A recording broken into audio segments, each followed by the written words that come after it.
guyyaa sagalee waaqayyoo kanan isinii qoodu ergaa Phaawulos gara warra Galaatiyaatti ergee Galaatiyaa boqonnaa tokko lakkoofsa 6-7 dubbisaa.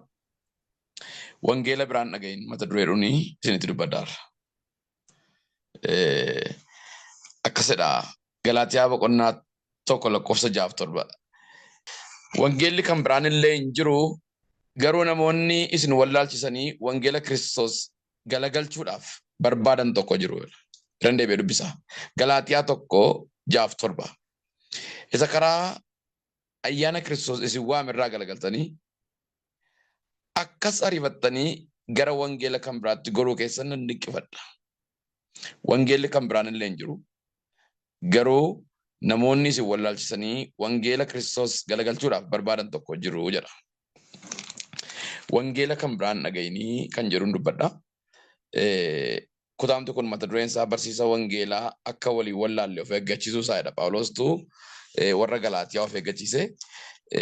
Ergaa Galaatiyaa Phaawulostu barreessee, Phaawulos ergaa kana kan barreesseef nama dhuunfaaf yookaan waldaa tokko qofaaf miti.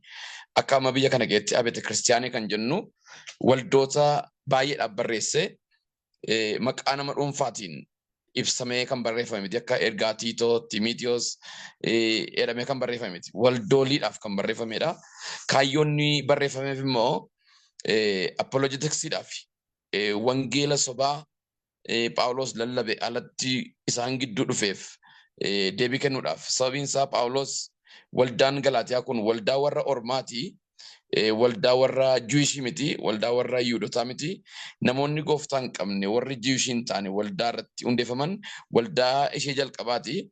Kanaaf barsiisa Phaawulos achitti dhaqee namni ayyaana waaqayyootiin akka fayyu, amantii qofaan akka fayyu, hojii Kiristoos qofaan akka fayyu isanni isaanitti lallabe sana balleessuu kan barbaadan barsiisonni warra Yihuudootaa turan. Barsiisota warra Yihuudootaa kanatu warra Galaatiyaa amantiitti xobbee kana galagalchuudhaaf, barumsa Phaawulosiidhaan morkachuudhaaf, Phaawulosiin sobaa gochuudhaaf, barsiisa kana faallessuudhaaf gara waldaa Galaatiyaa deemanii. Waan isaan qabatanii deemanii, Phaawulos namni kan fayyuu ayyaana waaqayyoo qofaan Efesoon boqonnaa 2 yoo dubbiftanii kutaa sana qabatee jira inni. Namni kan fayyuu ayyaana waaqayyoo qofaatiin karaa amantii qofa fayyuu danda'a. Namni Kiristoos Iyyesuusitti amaneetu fayyaa.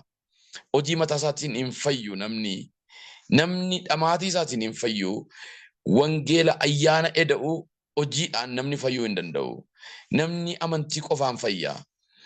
Amantiidhaaf hojii walitti hidhee namni seera eeguudhaan fayyuu hin danda'u. Garuu amantiin gara waan gaariitti, gara hojii gaariitti geessuu danda'a. Konseptii Phaawulos sana faallessuudhaaf fudhatanii dhaqan. Waan isaan fudhatanii dhaqan sun Phaawulos maqaan itti moggaase wangeela kan biraadha maqaatti moggaase. Phaawulos wangeelli kun kan biraadha jedhe. Wangeelli sun maal ture? Inni Phaawulos jedhu suni seera eeguudhaan hin fayyina kan jedhu. Ayyaana kanatti dabalannee seera eennaa kan jedhutu ture. Ayyaana pilaas seera jechuudha. Inni kun Phaawulos biratti wangeela kan biraa jedhame. Wangeelli kan biraa kun fayyisuu hin danda'u jedhe Phaawulos. Dhugaa wal makaan bilisa isin baasuu hin danda'u jedhe. Dhugaa wal makaan birmadummaa keessan cimsuu hin danda'u jedhe. Amantoonni Galaatiyaa kuni wallaalota turan.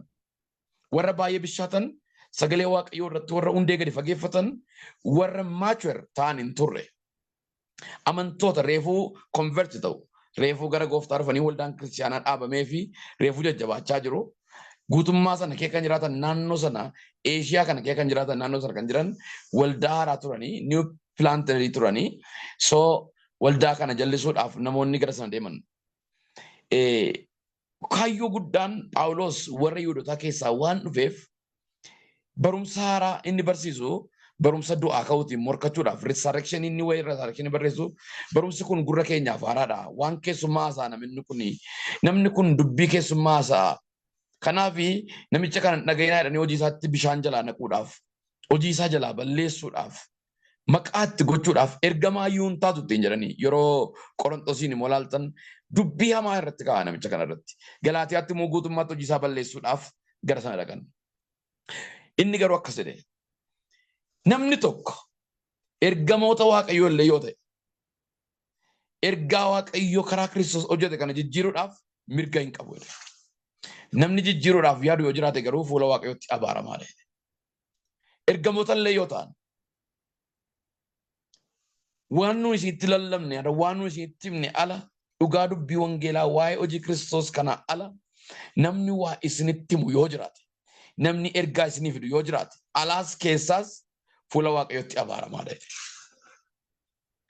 Sagalee waaqayyoo ammam akka inni ulfina qabu ammam akka inni eeggannaa barbaadu isaan agarsiise. Wangeela inni dubbatu kun revelation akka ta'e waa'ee Yesuus Kiristoos akka ta'e waa'ee ilma waaqayyoo akka ta'e isaan agarsiise.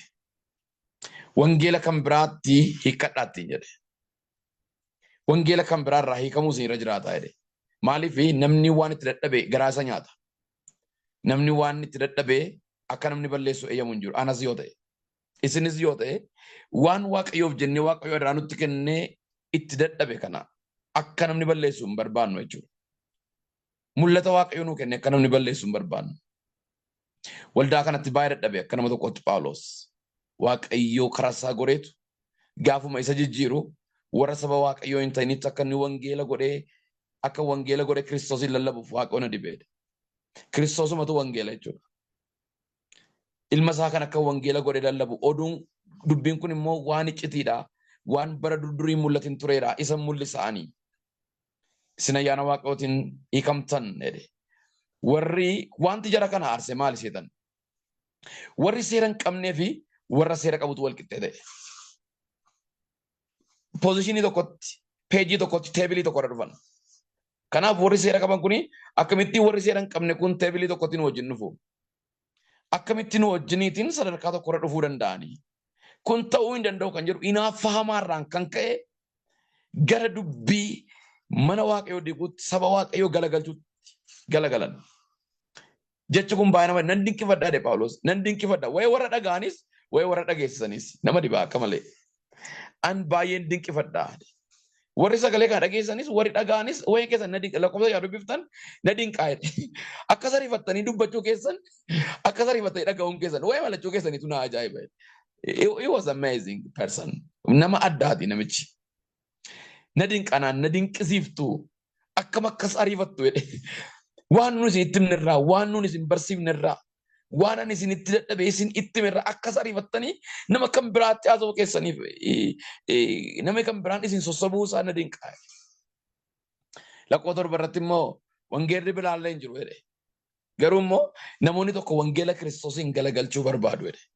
Akkasitti xiyyeeffattan nan barbaada. Namoonni tokko miskaanummaa isaanii garraamummaa isaanii irraa kan ka'e maal jedhu wangeelli waaqayyoo hin jijjiiramu hin galuus hin jedhu. Namoonni sagalee waaqayyoo micciiran jiru har'ayyuu. Sagalee waaqayyoo hin micciirama. Warri micciiran jiru. Warri dhugaasaa dabsan jiru. Warri bu'aadhaaf dabsan jiru. Arra nuuf isan isinitti hima baay'ee isaan haasa'u sa'aatiin koo dhanga waan ta'eef mee arra wangeelli kan biraa kan jedhamu waan dubbachuu barbaadu maa inni arra. Kontekstiin amma keessa jiru biyya kana keessatti. Wangeelli kan biraan amantootaaf tajaajiltoota keenyaa ilaallatu maa inni.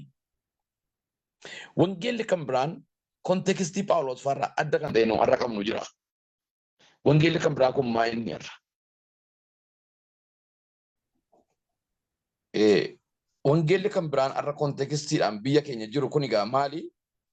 Waa'ee badhaadhummaa fi waa'ee fayyummaa qofarratti kan xiyyeeffate jechuudha. Namoota baay'ee kan ungulaalaa jiru jechuudha. Waa'ee foonii qofa, waa'ee biyya lafaa qofa, waan addunyaa kanaa qofa. Hin dhaga'ama miti Alex? Baay'ee dhaga'amaadha. Hin dhaga'ama. Good. Waa'ee prosperity gospel qofa. Waaqayyoo guddachuu keenyaan hin mormu. Eebba keenyaan hin mormu. Wangeelli garuu wangeela badhaadhummaa qofa miti. Wangeelaan akkuma eebbifamuun jiru, wangeelaan akkuma guddachuun, ce'uun, milkaa'uun jiru, wangeelaaf gadi baasuunis jira. Wangeelaaf jedhanii rakkachuunis jira. Wangeelaaf jedhanii iyyoomuunis jira. Wangeelaaf jedhanii du'uunis jira. Namoonni waaqayyoo wangeelaaf jedhanii gadi baasan dhuman qaban arras. Wangeelli waan biyya lafaa qofa miti jechuudha. maateriyaalii qofa miti jechuudha. Waan addunyaa kanaa qofa miti, waan asii gadi nama ilaalchisu qofa miti. Wangeelli waa'ee ilma waaqayyooti. Waa'ee samiiti. Waa'ee ulfina bara baraati. Waa'ee addunyaa waaqayyooti. Waa'ee Yesuus Kiristoos. Har'a namoota baay'eetiif kun hibboo ta'eera. Namoonni har'a biyya keenya keessatti miilla isaanii maqaa wangeelaatiin zayitiidhaan dhiqachuudhaan birrii 10,000 kaffalaa jiru. Biyya guddaa deemtaa jedhanii hin ceetatti jedhanii miilla isaanii zayitiin dhiquuf 10,000 harkaa fuudhanii. Amma wayii deemuu isaanii miti mormiin. Garuu isa waldaa keetti sun nagari sun godhamu jechuudha. Isuma argaa waltan miidiyaa irraa. Buukii guuree namni waldaatti yaa'ee buukii irratti bishaan biisisanan, zayitii biisisanan. Karaa amma irra gala jedhanii waan itti himaniif. Anii fi Aleksii wal gargaaruu dandeenya. Garuu maraakilii addaatiin waaqayyo wanti nu godhu jiru. God has no single bank.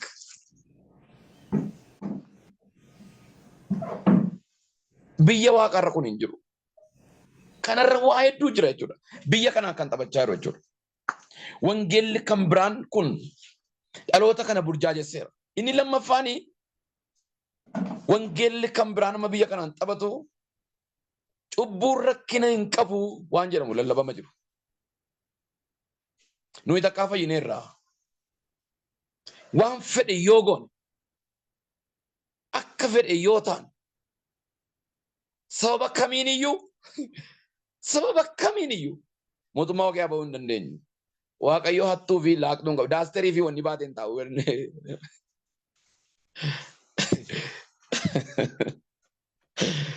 Qalliin ta'e malee abbaan lataa maal jedhee waan jedha kottu nyaattaa jedhee. Rakkoon qabu. Sagalee Waaqayyoo maal jedha wallaalotatu rakkoon qabu jedha sagalee Waaqayyoo. Fakkeenya boqonnaa tokko lakkoofsa 32-33. Hafuurri kee hin xuraa'u foon kee duwwaa xuraa'aa jedhan. Wangeela kan biraa dhabu.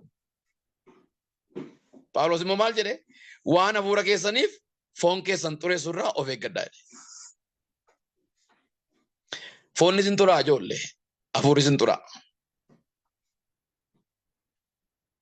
Kanaaf cubbuu rakkina qabu waan ta'eef qalbii dirachuun sin barbaachisu. Ani yeroon cubboo jedhu ana miti kan hojjete nama kan biraatu hojjechaa jira. Ani mirga waaqayyoon jira samii sadaffaan jira jedhu. Asin jiru siin jedhu. Biddeen immoo eenyu nyaata reeddana ana miti jedhu. Eenyu ni wayyaafate karaarra deemu ana miti. Ana miti. Akkana hafuuressuu jechuudha waan hundumaa. Waan fooyyessu kontekst godhachuu. Waldooletti maqaa moggaasu, taayiltootatti maqaa moggaasu, maqaa ayyaanaatiin daldaalan barbaachifne daldaalu. Hundumti keenya ayyaana waaqayyoon fayyine. Namni seera eeguudhaan fayyan jiru gidduu keenya. Garuu sirnaaf sabriin barbaachisaadha. Duudhaan barbaachisaadha. Hin barbaachisu jedhu. Gonfoo dhabda malee, qulqullummaa dhabda malee, qajeelummaa hin dhabamu jedhan. Mootummaa waaqayyoo qulqullummaa dhabanii kee jiraatan hin jiru. Mootummaa waaqayyoo isaatiin waldaa keessa jiraachuu hin danda'amu. Mootummaa waaqayyoo dhiisnee waldaa kiristaanaa keessa iyyuu jireenya qulqullummaatiin ala jiraachuu hin dandeenye. Yoo dhokanne nama malee ija namaa yoo dhokanne malee. Wangeelli kan biraan dhaloota kana burjaajessu irra jiru isa kana. Tajaajiltoota baay'ee gara dhugaatiitti, amantoota baay'ee gara jireenya gadhiisitti kan erge. Amma waaqayyo hin jiru jedhanii waltajjii irra dhaabatanitti kan namoota geessise jechuudha. Wanni nuun wangeela nama biraan geenya amma Alex nama miliyoonii tokko qaqqabnaa itti ati joortu kun akka waan hojii hin taanetti pilaatfoormii dadhabaa akka ta'e amma nama fudhachiisu jechuudha. Hojii wangeelaa nama harkatti kan balleessu hawaa tokkoon isinitti hima.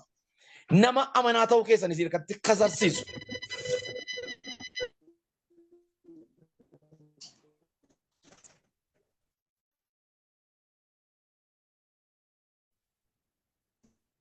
Inni dhaga'ama miti?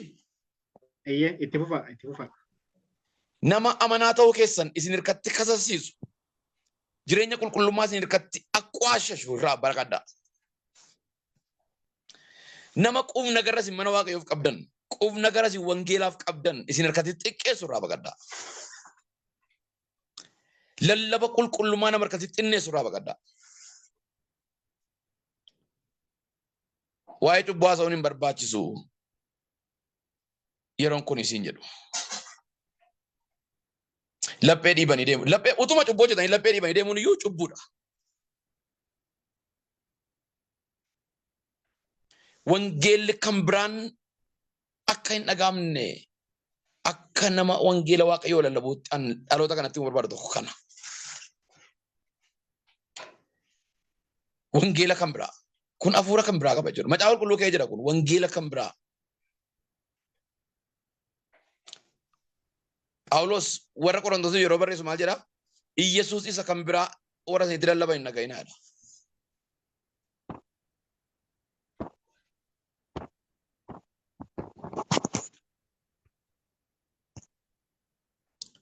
Inni sadaffaani wangeelli kan biraan namoota rakkisu.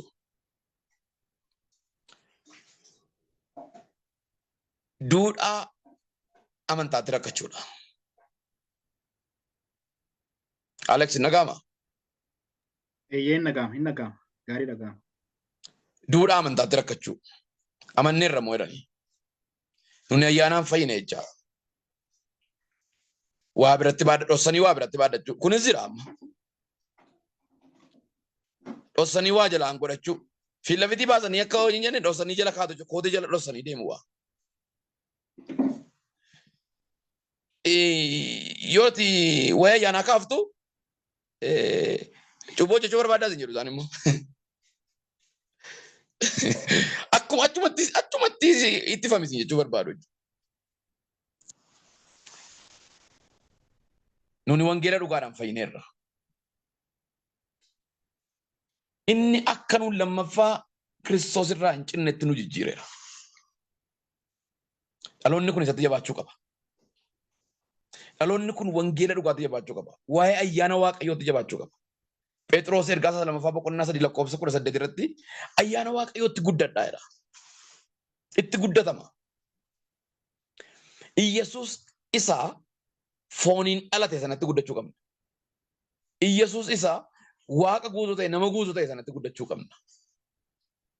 Iyesuus isa masi'ii ta'e isa dibame sanatti guddachuu qabna. Wangeela isaa sanatti guddachuu qabna. Wangeela abboonni keenya gatii itti baasanii, itti du'anii, itti wareegamanii nu biraan ga'an kun salphaa miti. Akka salphaatti nu biraan geenye laga sanaa ka'e gaanfa Afrikaa ce'ee biyya Oromoo kan akka salphaatti hin dhumne. Akka salphaattis fudhatamaan jiru. Waan isinitti himaa. Wangeelli Yesuus Kiristoos har'a addunyaatti kan lallabamaa jiru sabii teoloojiyaansonni baay'atanii miti. Sabii iskoolaarransonni baay'atanii miti. Namoonni onnee qaban waan baay'atanii miti. Abbootiin qabeenyaa waan baay'atanii miti. Namoonni akka dadhabootti ilaalaman garuu sodaa waaqayyoo kan qaban, amanamoo kan ta'an, guutama hafuuraa kan qaban, olii kan dhalatan, mul'ata guddaa waaqayyoo biraa kan argatan, waan isaan lallabaniif waaqayyoo namoota kana walitti qabuu danda'e.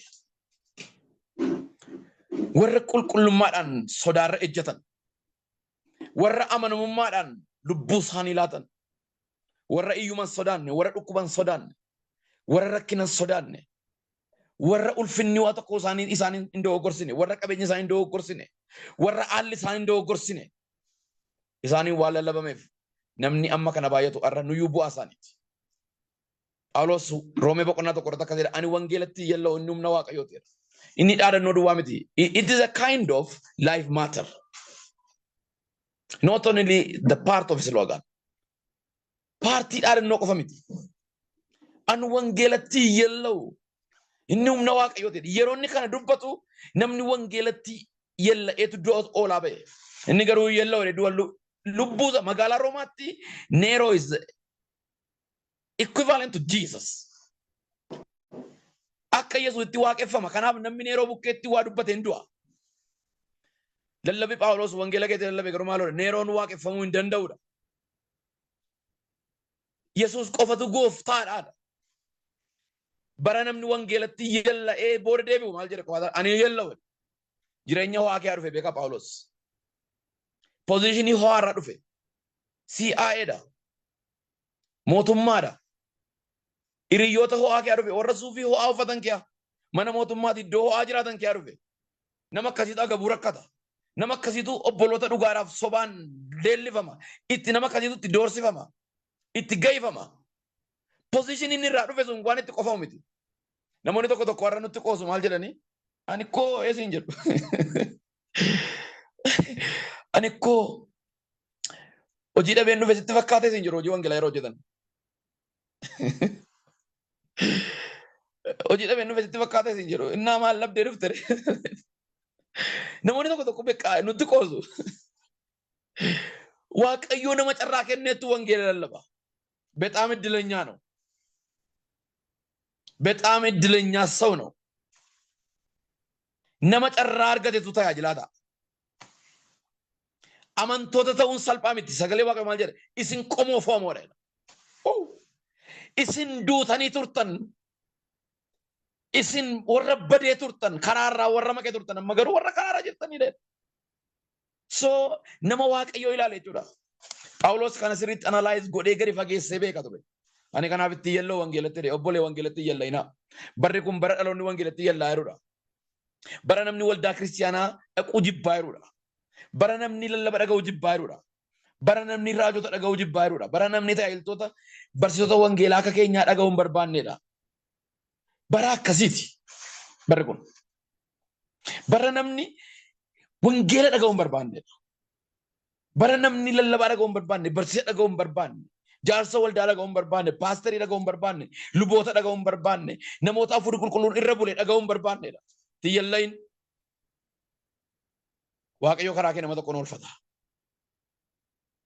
Waaqayyo karaa kee seenaan jijjiira. Dhugaa qabatte duukaa du'i. Isa xinnummaa keetti barte biraan deebiinee de Phaawulos. Dhugaa baratte kana biraan deebiin. Salama Xiimotewos boqonnaa 3 lakkoofsa 14 dubbiftan.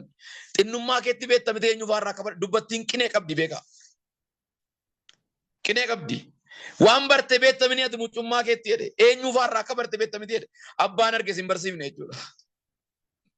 Ati iddoo agartee miti qilleensa abbaan arge dhufee sitti naasofne sin waan qabatamaa baratte jechuudha. Jireenyaaf dubbiidhaan shaakaltee jechuudha. Irraan bittiqinaadha wattiin jedhe. Irraan sokosin jedhe. Irraan sokosinaa isa barattan irraa. Itti jabaadha malee. Waa'een isinitti maan. Siyaasa jijjiiramuu danda'a. Konstitushiniin biyya keenya hojii sadii jijjiirame. 1955, 1987, 1991 ammas hin jijjiiradhanii yeroo baay'ee televezyiinii dhageessu miti ree. Jijjiiramaa jira. Many times. Mootonni si'a baay'ee jijjiiramu. Artikiloonni si'a baay'ee jijjiiramu. Kitaabni barnoota si'a baay'ee jijjiirame. Beektonni meeqa du'ani, meeqa ka'ani. Waan hin jijjiiramne maaltu jira? Fashion changes. Waan hin jijjiiramne maaltu jira labar? Waan tokko itti duwwaadha. Kakuu Waaqayyoof wangeelli isaan gaddaramu. Hallelujah. Jecha tokko kee asharafuu hin danda'amu. Warri akka koo lallabdan eeggannaa godha. Warri faarfattan eeggannaa godha. Dubbii kana ittiin dabalinaa irraan hir'isinaa jedhameera. Dubbii seeraa kana namni utuu hin hir'isin utuu ittiin dabalin hin barsiisu birmadummaa qabaa illee leellifamaa jedha mootummaa walqeetti. Yoo isin hin galle callachuu wayya. Teenyee barachuu wayya. Waan isinii galee immoo dhossina. Hima. Akka namoonni bara kana waan garaa garaa godhan miti wangeelli. Phaawulos maal jedhe Xiimotewosiin namoonni tokko amantii kana caccabaa markabaa godhaniiru. Ati garuu akkasiin godhini jedhe. Amma wangeelatu humna dhabee seetanii isin nutu humna hin qabu malee. Lallabdootuma wangeelaatu humna hin qabnu amma. Barsiisotuma wangeelaatu humna hin qabnu amma. Kanaaf warri wangeela biraa lallaban nu dhaaluu barbaadu. Kanaaf dhaloota nurkatti balleessuu yaalu. Yeeyyii baay'ee jira amma. Maqaa wangeelaatiin, maqaa waldaatiin, maqaa ayyaanaatiin. An waan dhugaan isinitti himaa. Waa hedduu yoon kaase sa'aatiin nan ga'u. Garuu waan an taajjaburraan isinitti himaan. Namni abboomuu barbaadu hin jiru amma. Amma hundumatu beekaadha. Hundumatu astamaariidha. Hundumatu raajiidha amma. Hundumatu ergamaadha amma. Hundumatu beekaa paasteriidha amma. Amazing. Wanni ba'aa jedhamu, wanni koolingii jedhamu hin jiru amma. Beekaa. Namni waan facaasee na hammata. Wanti hafe hafu isin har'a galgala kana Kiristiyaan miidiyaa kan jirtan jaallattoonni Kiristiyaan miidiyaa hojii dhugaa hojjechaa kan jirtan ani waan tokko akka obboleessaatti isin gorsa. Waan biraan isinitti hafu waan dhageessaniif jiraadha. Waan dhageessaniif yeroo laaddaa. Waan dhageessaniif ulfina kennaa. Waan dhageessan shaakalaa. Yaaqoob sagalee kanaa isiniif ta'a. Yaaqoob isa duraa ergaa Yaaqoob boqonnaa tokko lakkoofsa 19 qabxanii yoo dubbiftan gorsa cimaa tokko amantoota gorsa. Dubbii kana dhaga'uu duwwaan fudhatinaa. Bi'ee du'eeradha. Warra hojiitti kan taa'edha. Maaltu ture yeroo sana? Kiristiyaanota nuun ayyaanaan fayyinee hojii gaarii hin barbaachisu jedhantu jira ture. Akkuma ammaa kana jechuudha. Ergaa Yaaqoob yoo qorattan teolojiin isaa isa. Lakkin ayyaanaan fayyine waan ta'eef hojii gaariin hin beekaa minimaa asfallegim warra jedhan jechuudha. Amantiin keenya gara hojii gaariitti nu dhiiba. Gara fakkeenyummaatti nu dhiiba. Amma nuun fedhiin keenya jijjiirameera. Qalbiin keenya geddara ani fayyeera jechuun ani amma fedhiin koo, qalbiin koo, miirri koo, yeroon koo, humni koo, qabeenyi koo Waaqayyoof abboomaadha. I'm blessed jechuudha. I'm ready to be obedient jechuudha. Anamma abboomuudhaaf qophaadha jechuudha. It's simple explanation. እኔ ጋዊ ሰው ነኝ ማለት ነው። በቃ ድኛለሁ ማለት ታርጋ አለኝ ኮዲን ቀባን ያማይቹ ኮዲን ቀባ ከናፍ የሮሰና ካኒቱ ለኪ ኑና ያና ፈይነ ዋንቴ ቪም በርባቺስ ዋና ከዚ ምናምን እኔ ኮ መሲያና ያረሙ ከነቹ ሂም በርባቹ ዘናን ያዕቆብ ኢስን ከነን ጎዲና አይደ አመንቲኖ ጂን ቀምኔ ዱዋዳ አይደ ኑይ ካን ለለቡረ ዋን ብራ አይደለም ነው መጣፊያ ራ ኑ ጫፈሙ እንጂ አመንቲኖ ጂን ቀምኔ ዱዋዳ ወንስ ንተማ ፍታ ወንጌል ላይ ያና ዋቀዮን ቀምኔ ወንጌል ተው እንደው ሴሪ ዱጋን ቀምኔ ሴሪ ዋቀ ዱጋን ቀምኔ ሴሪ ተው እንደው አመንቲኖ ጂን ቀምኔ አመንቲ ተው እንደው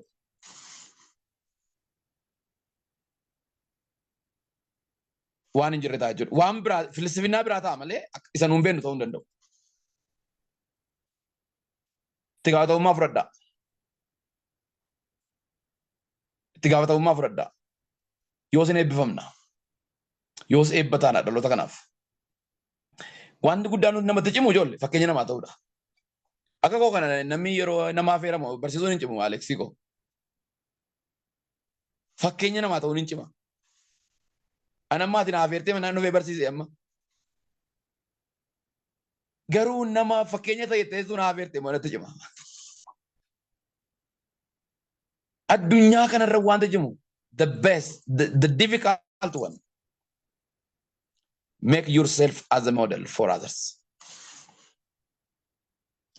ጳውሎስ ከናፍ ያደ ከነ ዱበታ ኮታ በረከነ ከሰደ ዋቀዩን ዋሜ ኡልፊናፍታና ሜፈከኝ አከነሚ ተቆ ሳቲዮ ሲንጋፈተ ሳቲዮ አርካ ከሰነ ረጅራተ ዮትምተን አማ ሳቲን ሳቲ ሸኒ ወለካራ ዮተን ጨራርገተን ይጆ ሳቲ ሙዳፍ አማ ኮታ ኢየሱስ የሚሉፍ ጨራቀምና ወንጌል ጅራቹራፍ ጨራቀምና አማ የሮን ከንከኛ የሮን ከን ኮቴራቱ መገቴ ዮ መሲ ነገባደ የሮን ኮቴ አማይዳት ያመና ወንጌል ዱጋለ ለቡፍ የሮንን ኮቴራ አማ ወንጌል ቀብሲዙራፍ የሮን ኮቴራ አሶማ ብቻ ሲኒ ጎዳን tajaajila Christian media Alex Fageessan kana bukkee dhaabadha. Amma yeroon keenya. Amma yeroon kan Phaawulos miti. Kan Phexros miti amma yeroon. Kan Daawit miti amma yeroon. Time is amma yeroon keenya. Yeroon kan kooti. Yeroon kan kooti amma. Yeroon keessanii amma. Yeroon kan Alexiti amma. Use wisely your time and worship Jesus. Yesuusin yeroo keessatti fayyadamaa isa waaqessaa. Proclaiming is a pure gospel. Wangeela isaa isa dhugaa qofa lallabaa. Utuutti makin. Waaqayyoon kadhannaa tokko kadhadhaa. Yeroo kootti akkan sirnaan fayyadamu na gargaari. Wangeela dhugaa qofa akka lallabu na gargaari. Carraa waaqayyoo isinii kennetti fayyadamaa. Time is short. Yeroon gabaabduudha dhiiroo. Beexaam achirnaati. Yeroon kun gabaabduudha. Jireenyi kun wallaansoon kan guuteedha. Wallaansoo waaqayyoo keessa hin naqinaa. Bar iyyumni mataasaa jireenya afuuraa keenyaan wallaansoo qaba. Siyaasni nuun keessa jiraannu, biyyi nuun keessa jiraannu, gabaa nuun keessaa bitannu, iddoo nuun itti barannu, bakki nuun itti waaqeffannu. Wanti nu marsee jiru hundumtinaa dhugaa nuun baannu kana nu gachiisuu barbaada. Dhaloonni nu amma keessa jirru kun dhaloota kun isa naanna'edha. Gara fuulduraatti garuu dhaloota waldaa naannoo hedduu dhufuuf jira. Dhaloota waldaan hin barbaachisu hedduu dhufuuf jira. Nun immoo dhaloota kana oolchuu qabna. An nama tokko Yesuusiif nan oolcha. An nama tokko Yesuusiif oolcha.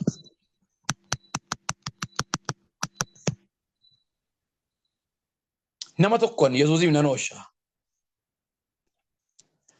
Galgala kana isin eebbiseen xumura.